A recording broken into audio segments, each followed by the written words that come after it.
Além de tudo que nós falamos, a defesa do Jair Bolsonaro informou que ele não fará qualquer manifestação até que o STF, o ministro Alexandre de Moraes, esclareça os limites das medidas cautelares que o proíbem de usar redes sociais, direta ou indiretamente. Na manifestação, a defesa argumenta que a nova interpretação da medida ultrapassa os limites das restrições impostas.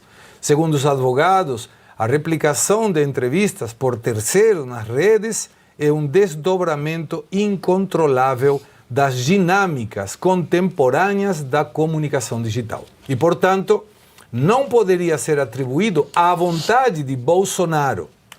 Mesmo após a manifestação da defesa, o ex-presidente, caso o ministro relator entenda que houve intenção de descumprir as medidas impostas, poderá ser decretada a prisão preventiva de Jair Bolsonaro. Professor Suano. Vamos lá.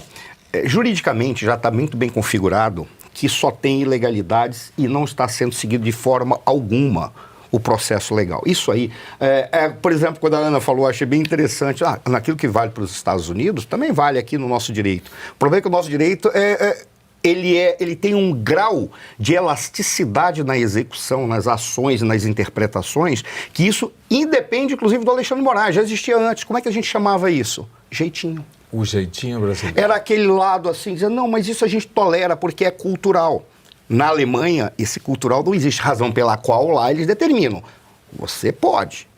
Se está, você não pode, então não faça. Claro. Ou seja, lá é muito mais restrito. Mas isso é uma configuração, apenas uma interpretação rápida. É uma configuração daquilo que a gente chama de Estado Democrático de Direito. A Ana antes falou do direito público e do direito privado. Eu prefiro falar na ciência política, dentro é uma questão do Estado Democrático de Direito. Por quê? Porque ele é democrático, porque dá ao povo o poder de controlar os seus governantes. Mas o povo não controla, não é porque o povo governa. O povo nunca governou, não governa, nunca governará. Ele governa através dos seus representantes. Claro. Onde que ele tem o povo, então? Controlando os seus governantes, por intermédio das próprias instituições. E instituições são regras que dizem, inclusive, como ele pode derrubar ou não alguém que é seu governante ou aqueles que o cercam. Faz parte do controle. Aí é que está o poder da democracia. Onde que está o Estado Democrático de Direito? O Estado Democrático de Direito, ele nasce para dizer assim, só é possível o povo controlar os governantes se determinados princípios fundamentais forem preservados e não podem ser tocados. Essa é a razão pela qual o Estado Democrático de Direito exige o seguinte, aos governantes só é permitido fazer aquilo que está explícito. Você pode fazer isso. Se não estiver explícito, você não pode fazer, porque ele é governante, está sob o controle do povo. Perfeito. E ao povo? Tudo aquilo que você não pode fazer tem que estar escrito. Se não está escrito, você pode fazer qualquer coisa. Por quê? Porque o povo tem que ter a liberdade total para controlar os seus empregados, que são os governantes. Essa é a lógica do Estado Democrático de Direito. Aí a gente olha todas essas ações que foram feitas. Para mim é muito claro, você foi muito preciso quando você disse assim, me parecia que era se o Bolsonaro mandasse um vídeo para ser postado em outro local, que requer a intencionalidade dele. Claro. O restante é um absurdo, é nada mais nada menos que uma bizarrice. Qual é o termo que vocês usam no direito quando é uma decisão absurda? Teratológica. É uma decisão teratológica, uma teratologia. É um absurdo que não tem configuração nem na lei, nem nos costumes. Entre uma linguagem chula, é uma porcaria que foi feita, ou por um juiz, ou por um advogado, ou por um promotor. E aí tem um dado que, quando o Caivano trouxe da perseguição que está configurada, eu lembro que eu tinha falado uma vez que o grande problema é o perfil psicológico, dentre vários, do Alexandre de Moraes. Isso é coisa de promotor, isso não é coisa de juiz. Juiz não tem que estar perseguindo e estar dando declaração que vai até botar o cara na cadeia. O juiz não pode fazer isso. O papel do juiz é ouvir tudo para equilibradamente dizer, realmente, a lei está dizendo aqui. E a gente não precisa ser kelseniano, que diz assim, é justo o que é legal. Não, a gente vai dizer, primeiro vamos ver a lei. E depois vamos verificar como é que a gente faz para ter a justiça, colocando os elementos que podem reduzir na dosimetria ou reduzir na interpretação daquilo que a gente fez. É daí que vem a justiça. Por isso que o Caivano foi muito preciso, muito feliz, quando ele disse, olha, nós temos aqui uma diferença entre justiça e judiciário. O judiciário ele tem que saber interpretar com a lei. A justiça vem dos exercícios que são feitos para tentar entender o processo dentro da lei e não apesar da lei. Razão pela qual, se não está na lei e você fizer alguma coisa, tem que ser para beneficiar o réu, não para prejudicar, que é o que o Alexandre de Moraes está fazendo. Mas aí eu puxo isso que você me disse e quando nós temos deputados representando o povo, Senadores representam os estados. Ou seja, que nosso poder é por meio deles. Sim. Ou seja, nós estamos exercendo o nosso poder por meio dos nossos representantes.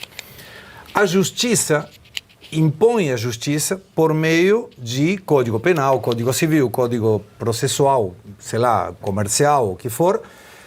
E na última instância, e apenas para ajudar a compreender a situação, nós temos uma primeira instância com um juiz, me corrijam por favor, que eu não sou da área. Uma segunda instância que seria recusar sobre a determinação do juiz, tribunal. 3 juízes. Perfeito. O STJ, que já não avalia, Superior Tribunal de Justiça, que não avalia o mérito testemunial ou documental, senão se foi feito o devido processo legal. É isso aí. E aí vem a quarta instância e última, que é o Supremo Tribunal Federal, guardião da Constituição, que por meio da Constituição ele impõe a justiça. Até aí está certo. A questão é, quando algum dos membros do Supremo Tribunal Federal não está usando a Constituição ou o Código Penal ou o que seja, apelamos a quem? A ninguém. Deus. A Deus. Oração. Mas é complicado isso. Não, esse é o nosso grande impasse. É esse o nosso grande impasse. Porque às vezes as pessoas fazem até comparações com o processo que o Lula enfrentou e ele teve todas as instâncias para recorrer, ele teve toda a ampla defesa, teve direito ao contraditório, ele foi condenado em 3... Todas. E cada instância aumentou a pena, porque achou que o outro estava sendo muito light com ele. Ele foi condenado em 3 tribunais, inclusive o processo dele passou pelo STF várias vezes e só 5 anos depois eles identificaram aquele probleminha da localização do CEP. Quando você falou, até quando um juiz, aproveitando que era final de semana, tentou relaxar a pena do foi Lula, o STF. O próprio STF e o STJ falaram, não, você não pode fazer porque a legislação diz isso. Ele tem que continuar preso, você não tem esse poder monocrático para tomar essa decisão. Agora, no caso do Bolsonaro, está sendo julgado pela primeira turma e não pode recorrer nem mesmo ao plenário do STF.